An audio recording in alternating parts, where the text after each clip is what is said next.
In 1947, in a desolate cave at Qumran by the Dead Sea, archaeologists uncovered a secret buried for 2 millennia.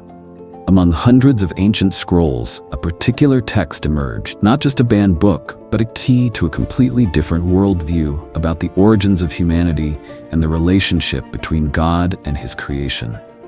The Book of Jubilees, also known as the Little Genesis, was once revered as scripture by the ancient Jewish community, but was later erased from the mainstream history of Christianity. But why? The answer lies within the pages of the book itself.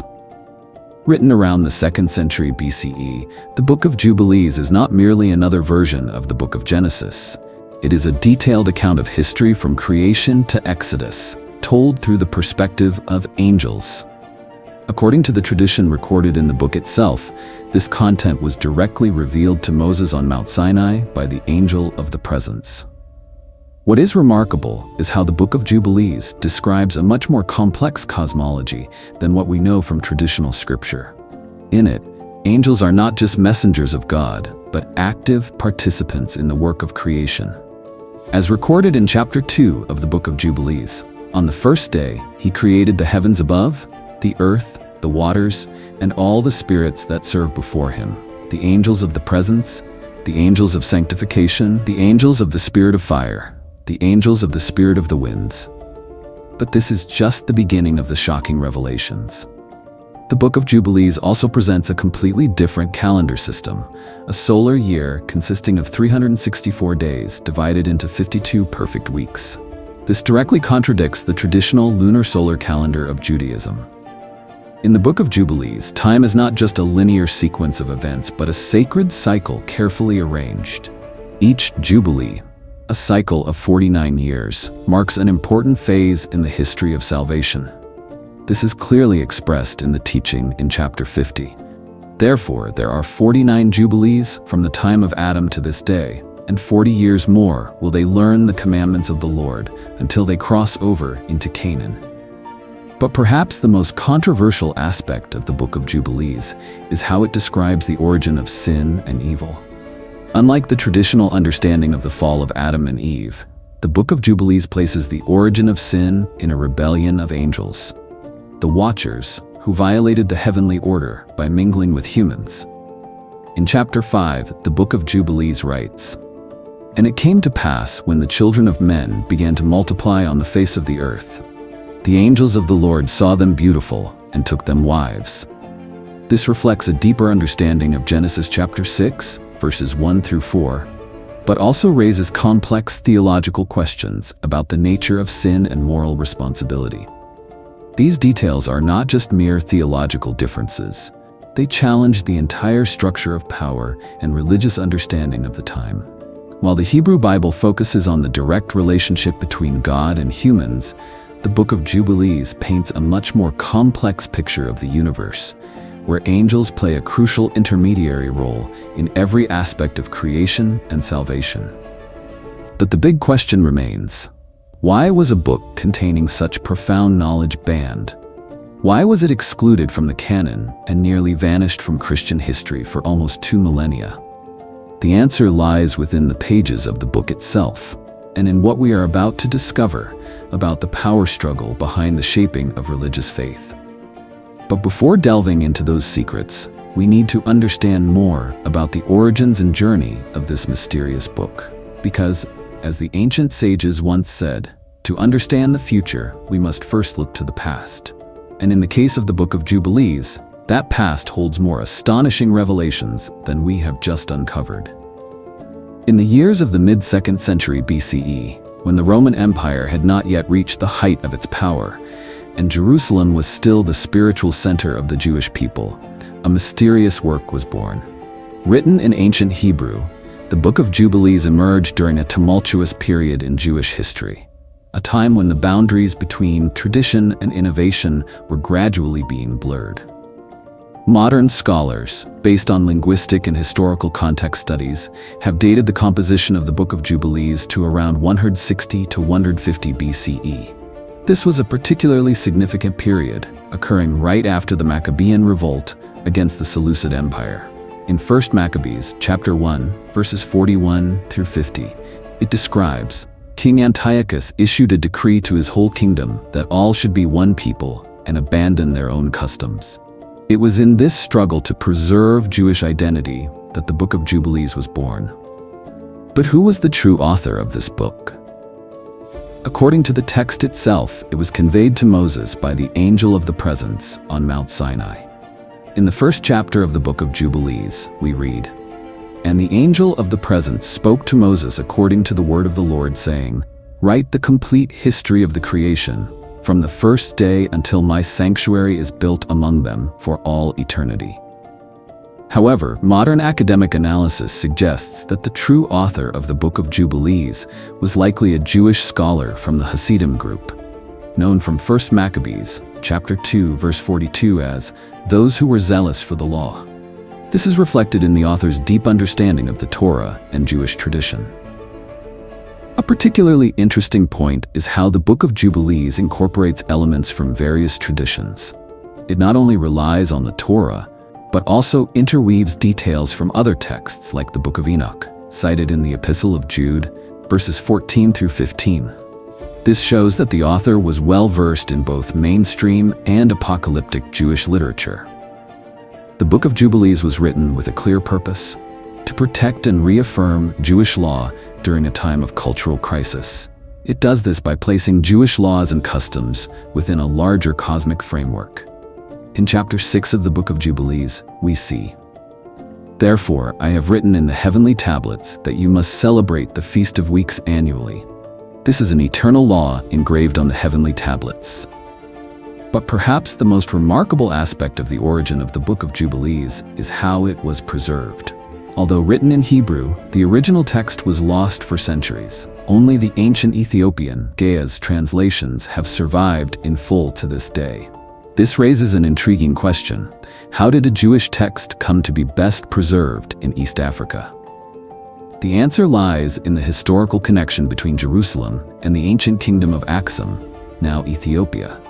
According to the tradition recorded in the Kebra Nagast, the national epic of Ethiopia, this connection began with the visit of the Queen of Sheba to Solomon's palace, mentioned in 1 Kings, chapter 10. When scholars discovered fragments of the Book of Jubilees in the Qumran caves in 1947, they found evidence confirming the incredible accuracy of the Ethiopian translation. This not only demonstrated the historical value of the text, but also revealed the existence of a complex network of religious traditions that transcended geographical and cultural boundaries.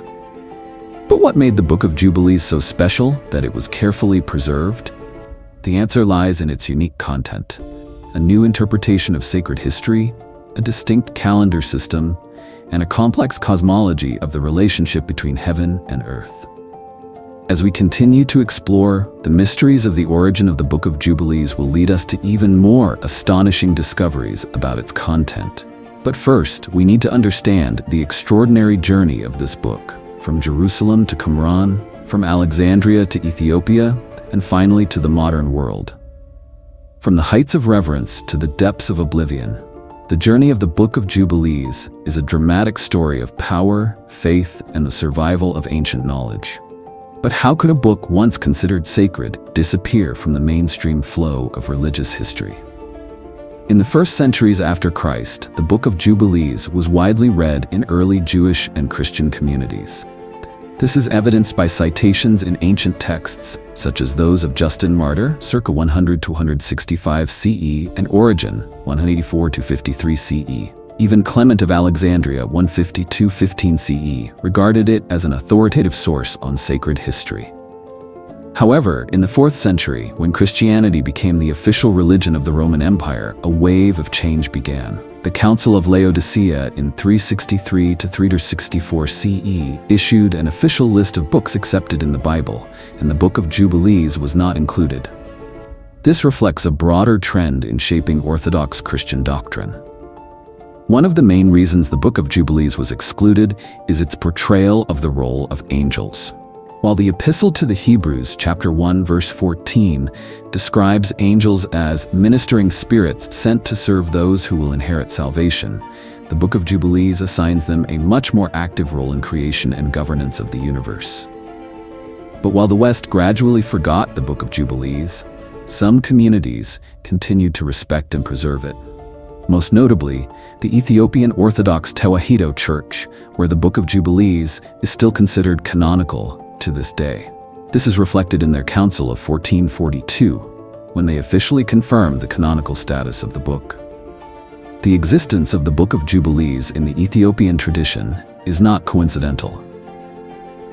According to the Acts of the Apostles, chapter 8, verses 27 through 39, we know of an Ethiopian official who came to Jerusalem to worship and was later baptized by Philip. This indicates an early connection between Jerusalem and Ethiopia, facilitating the transmission of religious texts. A particularly interesting aspect of this journey is how the Book of Jubilees was preserved in the Qumran caves. Among over 800 scrolls found, there are at least 15 copies of the Book of Jubilees, a significant number indicating its importance to the Qumran community. This also aligns with the prophecy in the book of Daniel, chapter 12, verse 4. But you, Daniel, shut up the words and seal the book until the time of the end. The rediscovery of the Book of Jubilees at Qumran in 1947 opened a new chapter in the study of this text. The Hebrew fragments found not only confirmed the accuracy of the Ethiopian translation, but also provided new insights into the language and style of the original text. But perhaps the most remarkable aspect of the journey of the Book of Jubilees is how it reflects a larger reality about religious history. Not everything forgotten has lost its value. Sometimes, it is the excluded texts that contain important insights into our past. In the age of information today, the reappearance of the Book of Jubilees raises important questions about the nature of religious truth and the role of tradition. As written in the book of Ecclesiastes, chapter 1, verse 9, "What has been will be again. What has been done will be done again. There is nothing new under the sun." But the story of the Book of Jubilees does not end with its being forgotten and found again. What truly matters is what this book reveals about the ancient cosmology, the relationship between heaven and earth, and the nature of sacred time. These discoveries await us in the next part of the journey. Have you ever wondered what in the content of the Book of Jubilees made it so special that it had to be banned? The answer lies in the following pages, where we will explore the unique and sometimes controversial teachings of this ancient book. Imagine a perfect time system, where each day, each week, and each year reflect the divine order of the universe. That is precisely what the Book of Jubilees presents, a time structure that not only measures days and months, but also holds secrets about the relationship between heaven and earth. Contrary to the traditional Jewish calendar based on the lunar cycle, the Book of Jubilees proposes a solar year consisting of exactly 364 days. In chapter 6, the Book of Jubilees declares, "Therefore, there will be 364 days belonging to a complete year, and the number of days of the sun will be recorded separately." This number is not arbitrary. It is divisible by 7, creating exactly 52 weeks in a year. This has profound significance when we recall the words in Genesis chapter 1 about God completing the work of creation in 6 days and resting on the 7th day. The Book of Jubilees extends this principle to the entire cosmic time structure, suggesting that all time cycles must reflect this divine pattern. But what is truly unique is the concept of the Jubilee, a cycle of 49 years, 7 by 7 years. In Leviticus chapter 25, verses 8 through 10, we read, "You shall count 7 weeks of years, 7 times 7 years, so that the time of the 7 weeks of years shall give you 49 years. You shall consecrate the 50th year." The Book of Jubilees takes this concept as the foundation for its entire historical structure. According to the Book of Jubilees, every significant event in the history of salvation is arranged according to these Jubilee cycles. From creation to the covenant with Noah, from the promise to Abraham to the exodus from Egypt, all are placed within a precise timeline according to the Jubilee cycles. A particularly interesting aspect is how the Book of Jubilees links earthly time with heavenly time. In chapter 2, the book writes, "The angels of the presence and the angels of sanctification were created on the first day." This implies that even angels follow the same sacred time structure. The emphasis on the precision of time in the Book of Jubilees reflects a deep belief that adhering to the correct calendar is an act of worship. This is illustrated in Exodus chapter 12, verse 2, when the Lord says to Moses, "This month shall be for you the beginning of months. It shall be the first month of the year for you." But perhaps the most controversial aspect of the time system in the Book of Jubilees is how it challenges traditional calendar practices. By proposing a 364-day year, this book creates a system where holidays always fall on the same day of the week, year after year. This has profound practical implications. It ensures that Sabbaths never conflict with other important holidays, a common issue in the traditional lunar solar calendar.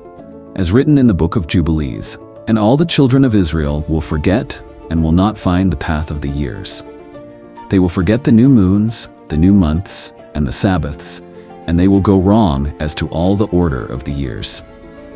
But this time system is not just about calculating days and months. It is a vision of the universe where earthly time reflects heavenly order, where every moment carries sacred significance. As Ecclesiastes chapter 3 verse 1 says, "For everything there is a season and a time for every matter under heaven." However, this is just one part of the larger picture of the unique cosmology that the Book of Jubilees presents. In the next section, we will explore the controversial revelations about the role of angels and the origin of evil. Discoveries that could completely change how we perceive the relationship between heaven and earth. While the time system of the Book of Jubilees is already controversial, its revelations about the role of angels and the origin of evil are even more shocking. Let's start with one of the most astonishing discoveries. Angels are not just passive observers of creation. According to chapter 2 of the Book of Jubilees, from the very first day of creation, God created two special groups of angels, the angels of the presence and the angels of sanctification. This significantly expands from the description in Genesis, where angels are hardly mentioned in the creation story. But what is truly controversial is the active role of angels in governing the universe. The Book of Jubilees describes them as rulers over natural elements: fire, wind, clouds, darkness, snow, hail, thunder. This seems to contradict the view in the Epistle to the Hebrews, chapter 1, verse 14, where angels are simply described as ministering spirits. Another controversial revelation concerns the origin of evil. While Genesis chapter 3 focuses on the fall of Adam and Eve as the origin of sin, the Book of Jubilees presents a much more complex story. In chapter 5, it describes how the Watchers, a group of angels, violated the heavenly order by mingling with humans. This reflects and expands the mysterious passage in Genesis chapter 6, verses 1 through 4. When men began to multiply on the face of the earth, the sons of God saw that the daughters of men were beautiful, and they took wives for themselves from all whom they chose. The Book of Jubilees not only confirms that the sons of God were angels, but also details the consequences of this event. According to the Book of Jubilees, this union led to the birth of hybrid beings, the Nephilim, and was the source of impurity and sin on earth. This is similar to the description in the Book of Enoch, cited in the Epistle of Jude, verse 6. "And the angels who did not keep their positions of authority but abandoned their proper dwelling, these he has kept in darkness, bound with everlasting chains for judgment on the great day." Among the controversial revelations of the Book of Jubilees, the story of Melchizedek stands out. While the Epistle to the Hebrews, chapter 7, verse 3, describes Melchizedek as without father or mother, without genealogy, without beginning of days or end of life, the Book of Jubilees paints a completely different picture. According to the Book of Jubilees, Melchizedek is not a mysterious figure who appears and disappears mystically, as in Genesis chapter 14. Instead, he is described as a special child cared for by angels from infancy. This creates a deep theological conflict with the traditional understanding of Melchizedek as a prefiguration of Christ, as affirmed in the Epistle to the Hebrews, chapter 7, verse 17. "You are a priest forever, in the order of Melchizedek." Regarding Abraham, the Book of Jubilees significantly expands the story told in Genesis. While Genesis chapter 12 begins with God's call for Abraham to leave his homeland, the Book of Jubilees delves into his childhood, describing a special child who early on recognizes the futility of idol worship. This reflects the words in Joshua chapter 24, verse 2. Long ago your ancestors served other gods. Particularly controversial is how the Book of Jubilees reinterprets the story of Jacob and Esau. While Genesis chapters 25 through 27 present a nuanced story of rivalry between the two brothers, with both Jacob and Esau having strengths and weaknesses, the Book of Jubilees paints a much simpler picture. Jacob is depicted as the embodiment of good, reflecting the words in Malachi chapter 1 verse 2, "I have loved Jacob," while Esau is portrayed as entirely evil. These interpretations are not merely additions to biblical stories. They reflect a deliberate effort to redefine biblical characters according to a specific theological framework, an approach that would later become a major point of contention, leading to the exclusion of the Book of Jubilees from the canon. But do these interpretations truly go against the spirit of the Bible, or are they simply another perspective on familiar stories? But perhaps the most controversial aspect is how the Book of Jubilees emphasizes the role of angels in conveying the law. While Exodus chapter 20 describes God directly giving the Ten Commandments to Moses, the Book of Jubilees asserts that the angel of the presence dictated to Moses from the heavenly tablets. These revelations are not just abstract theological details. They challenge traditional understandings of the relationship between God, angels, and humanity. They raise profound questions about the nature of heavenly authority and moral responsibility. But there is another aspect of the Book of Jubilees that is even more controversial: its unique teachings on sin, salvation, and the destiny of humanity. That will be the subject of the next part of our exploration. If the revelations about angels and the origin of evil were controversial, the teachings of the Book of Jubilees on sin, salvation, and the destiny of humanity are even more revolutionary. Let's begin with one of the book's most unique concepts: the idea of the predestination of all events in the history of salvation. In the first chapter, the Book of Jubilees declares that the entire history has been engraved on the heavenly tablets before creation. This goes beyond the concept of divine providence in the Epistle to the Romans, chapter 8, verse 28. And we know that in all things God works for the good of those who love him. Another special teaching relates to the view of sin. While Genesis chapter 3 focuses on the fall of Adam and Eve as the origin of sin, the Book of Jubilees presents a more complex view. It describes sin as the result of the interaction between three elements: human disobedience, the influence of fallen angels, and the presence of evil spiritual forces. Particularly noteworthy is how the Book of Jubilees explains Mastema, a character equivalent to Satan in later tradition. In chapter 10, Mastema is described not as an enemy of God, but as an instrument of divine justice, allowed to test and punish sinners. This is similar to the role of Satan in the Book of Job, chapter 1, but developed more deeply. Regarding salvation, the Book of Jubilees presents a unique perspective on the relationship between grace and law. While the Epistle to the Galatians, chapter 3, verse 11 states, "Clearly no one who relies on the law is justified before God," the Book of Jubilees emphasizes the importance of adhering to the law as an expression of the covenant with God. One of the most controversial teachings is the view of the division of humanity. The Book of Jubilees divides humanity into two distinct groups: the children of light and the children of darkness. This reflects in the Gospel of John chapter 3, verse 19. This is the verdict: light has come into the world, but people love darkness instead of light. Regarding rituals and dietary laws, the Book of Jubilees presents much stricter regulations than traditional Torah. For example, it completely prohibits the consumption of blood, based on the command in Leviticus chapter 17, verse 14. For the life of every creature is its blood. Particularly interesting is how the Book of Jubilees develops the concept of prophecy. It not only records prophecies about the future, but also explains how past events were foretold. This reflects the view in the Book of Amos, chapter 3, verse 7. Surely the sovereign Lord does nothing without revealing his plan to his servants, the prophets. Regarding eschatology, the doctrine of last things, the Book of Jubilees presents a unique vision of cosmic restoration. It describes a gradual process through which the earth will be purified and restored to its original state in the Garden of Eden. This is similar but more complex than the vision in the Book of Revelation, chapter 21. But perhaps the most remarkable aspect of the teachings of the Book of Jubilees is how it connects every aspect of life, from the calendar to dietary laws, from history to prophecy, into a unified and meaningful system. This reflects the words in the Epistle to the Colossians, chapter 1, verse 17. He is before all things, and in him all things hold together. These unique teachings are not just abstract theological ideas. They raise fundamental questions about the nature of faith, the relationship between God and humanity, and the meaning of our existence.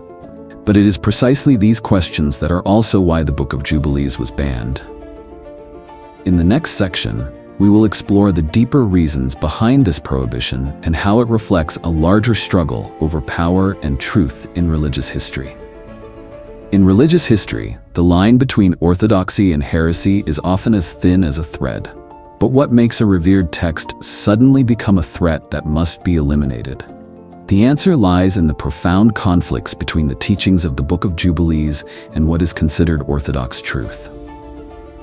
The first and perhaps most important conflict relates to the role of angels. While the Epistle to the Hebrews, chapter 1, verse 14, defines angels as ministering spirits sent to serve those who will inherit salvation, the Book of Jubilees assigns them much broader powers and roles in governing the universe and even in creation. This creates a serious theological problem. In Isaiah chapter 42, verse 8, God declares, "I am the Lord, that is my name. I will not yield my glory to another." The Book of Jubilees' portrayal of angels as co-creators seems to violate this fundamental monotheistic principle. Another controversial point is how the Book of Jubilees explains the origin of evil. While Genesis focuses on the fall of humanity, the Book of Jubilees places part of the responsibility on the fallen angels. This seems to contradict the words in the Epistle of James, chapter 1, verses 13 through 14. When tempted, no one should say, "God is tempting me." But each person is tempted when they are dragged away by their own evil desire and enticed. Regarding salvation, the Book of Jubilees elevates the role of the law to the point that it can be seen as conflicting with the doctrine of grace in the New Testament. While the Epistle to the Ephesians, chapter 2, verses 8 through 9 states, "For it is by grace you have been saved, through faith, and this is not from yourselves, it is the gift of God, not by works, so that no one can boast." The Book of Jubilees emphasizes adherence to the law as a prerequisite for salvation. Particularly controversial is how the Book of Jubilees describes the calendar. Its 364-day system directly contradicts the lunar solar calendar used in Orthodox Judaism. This is not just a technical issue, it affects the determination of sacred holidays, an integral part of religious life. The Book of Jubilees' view of predestination also creates complex theological issues. While Romans chapter 8, verses 29 through 30 speaks of predestination in the context of God's grace, the Book of Jubilees describes a more rigid system of destiny, where all events are engraved on the heavenly tablets from the beginning. Another point of conflict relates to the role of Israel. While traditional scripture emphasizes the universality of the promise of salvation, as in Isaiah chapter 49, verse 6, "I will also make you a light for the Gentiles," the Book of Jubilees tends to exclusively reserve salvation for the people of Israel.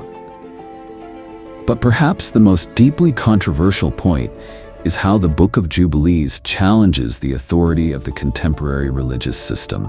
By asserting that it contains truths directly transmitted from heaven through angels, this book indirectly challenges the interpretive authority of religious leaders. These conflicts are not just academic debates. They raise fundamental questions about the nature of faith, the relationship between God and humanity, and how we understand salvation. But more importantly, they challenge the power structure of the contemporary religious system.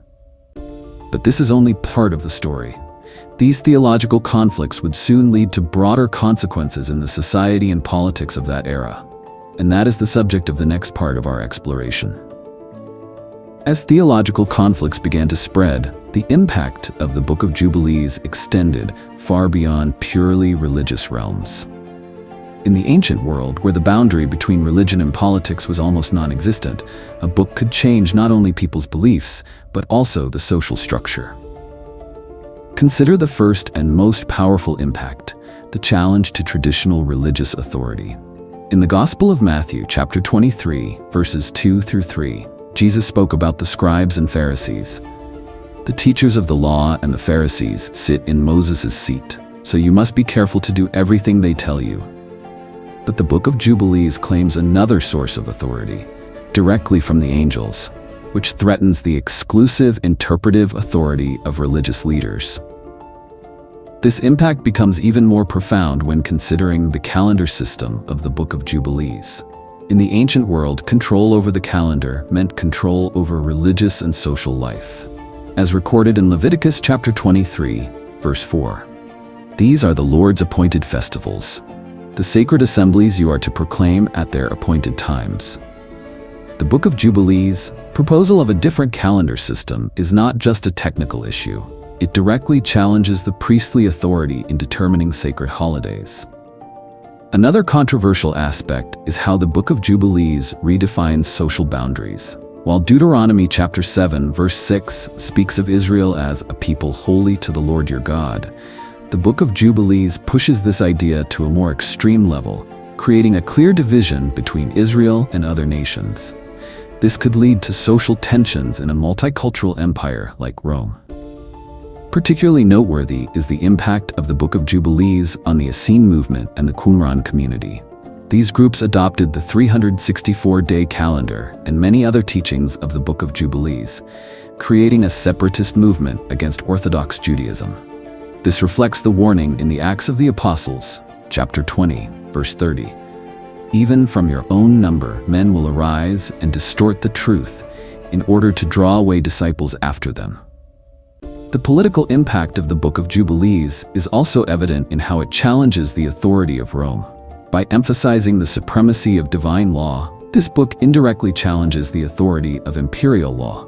This is similar to the situation described in the Acts of the Apostles, chapter 5, verse 29, when the apostles declared, "We must obey God rather than human beings."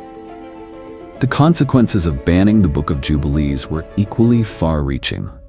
Its exclusion from the canon not only affected the faith of believers, but also impacted the social structure. Communities that relied on the Book of Jubilees were marginalized, similar to the warning in the Epistle to the Hebrews, chapter 13, verse 13. Let us then go to him outside the camp, bearing the disgrace he bore. But perhaps the most lasting consequence of this prohibition is the loss of a unique perspective on the relationship between heaven and earth. As Ecclesiastes chapter 3, verse 11 says, "He has made everything beautiful in its time. He has also set eternity in the human heart." However, the story of the Book of Jubilees does not end with its prohibition. In the modern era, as the boundaries between religion and society are being redefined, the lessons from this history become particularly meaningful. But that will be the subject of the next section, where we explore the modern significance of this ancient book. In an age where information is power and knowledge is the key to authority, the story of a banned book carries profound lessons for the present. The Book of Jubilees is not just a historical document. It is a mirror reflecting the challenges we still face regarding freedom of thought and diversity in religious interpretation. First, consider the academic value of the Book of Jubilees in modern research. This book provides a unique window into the ancient Jewish world, helping us better understand the historical context of the Bible. As Ecclesiastes chapter 1, verse 9 says, "What has been will be again. What has been done will be done again. There is nothing new under the sun." Particularly important is how the Book of Jubilees helps us gain deeper insights into the development of religious ideas. For example, the concept of angels in the Book of Jubilees reflects a significant stage in Jewish theology, helping us better understand the foundation of passages like the Epistle to the Hebrews, chapter 1, verse 14, about the role of angels. In the modern context, as the boundaries between orthodoxy and heresy are being redefined, the Book of Jubilees reminds us of the value of diverse thought in religious tradition. As the Gospel of John, chapter 16, verses 12 through 13 records Jesus' words, "I have much more to say to you, more than you can now bear. But when He, the Spirit of truth, comes, He will guide you into all the truth." The book also raises important questions about the relationship between power and truth. In an age of misinformation and fake news, the story of controlling religious information in the past has thought-provoking parallels with the present. This recalls the words in Proverbs chapter 23, verse 23. "Buy the truth and do not sell it." For modern scholars, the Book of Jubilees provides valuable insights into how ancient religious communities dealt with change and challenges. Its 364-day calendar system, for example, shows creative efforts to harmonize between heavenly order and the practical needs of religious life. Socially, the story of the Book of Jubilees has important lessons about how society treats different voices. As the Acts of the Apostles, chapter 5, verses 38 through 39 advises, "For if their purpose or activity is of human origin, it will fail. But if it is from God, you will not be able to stop these men. You will only find yourselves fighting against God." Particularly in the age of interfaith dialogue, the Book of Jubilees reminds us of the complexity and diversity within religious tradition. It shows that even in the earliest times, there were multiple interpretations of the relationship between God and humanity. Ethically, the book raises questions that remain relevant. Who has the authority to define religious truth?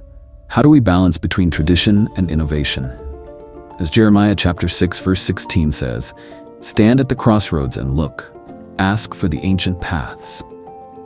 In the context of the modern information revolution, studying the Book of Jubilees also helps us better understand the role of censored knowledge in shaping culture and society. It recalls the words in Daniel chapter 12 verse 4, "But you, Daniel, roll up and seal the words of the scroll until the time of the end."